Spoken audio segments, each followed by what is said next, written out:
Tak, dorazil balíček, jasně, víme, o co jde. Tady je, ještě jsem to nerozbalil úplně, jo. Tak, jo, takže ještě jsem nebyl vevnitř. Jo, nejde to nějak jako tak sesunout bez roztrhnutí. Tak, a zkusíme to jenom zapojit, ať vidíme, co to dělá, jo. Takže já se ještě mrknu, tady bude někde, jo, ten štítek. Já si myslím, že ten zdroj nebyl zapnutý minimálně nějakých 5 dní, takže dle popisu závady by se to mělo chovat tak, jak píšete. Zkusíme ho jenom takhle zapnout, než ho někam pošlem. Takže tady ho máme. Tady mám napájecí kabel. Zapojíme, zapneme na 1. Všechno v pořádku. Elektřina vyhozená není.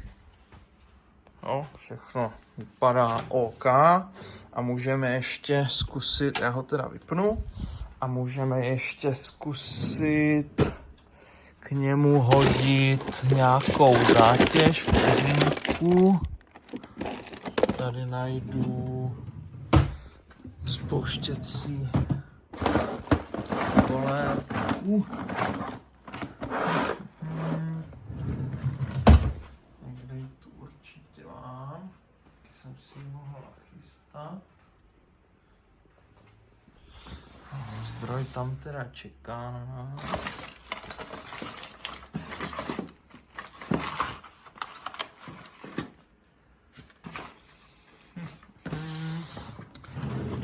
Ale určitě tu mám, takže